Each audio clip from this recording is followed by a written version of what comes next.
Mummy ఏం చేస్తున్నావు? బీరకాయ కర్రీ. బీరకాయ కర్రీ చేసినావా? చూపెట్టు అలా చూపెట్టు. బీరకాయ కర్రీ. బీరకాయ కర్రీ కమ్మతనంలో సూపర్. ఇక దీని ప్రాసెస్ నేత్ర ఛానల్ ఉంటుంది, పక్క చూడుర్రి. బీరకాయ కర్రీ వాటర్ ఎక్కువ ఉంటాయి కాబట్టి అది చాలా హెల్త్కు చాలా మంచిది, ఎంత ఆరోగ్యమో బీరకాయ కర్రీ.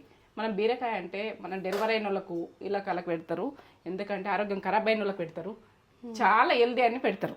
ఈ బీరకాయని అయితే ఎప్పుడెప్పుడు అంటుకునేది చూడాలి. వేడి వేడి రైస్ ఇక్కడ అవుతుంది, వేడి వేడి రైస్ ఉమ్మగిలుతుంది.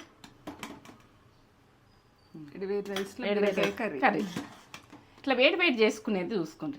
ఇది తగ్గేదే లేదు, బీరకాయ కర్రీకి తగ్గేదే లేదు. మనం తగ్గద్దు, ఏ టేస్ట్కి తగ్గద్దు. టేస్ట్లు మాత్రం ఓ లెవెల్ టేస్ట్లు ఏవి తగ్గద్దు, తగ్గనే తగ్గం. ఇక ఇది అయితే ఈ ఒక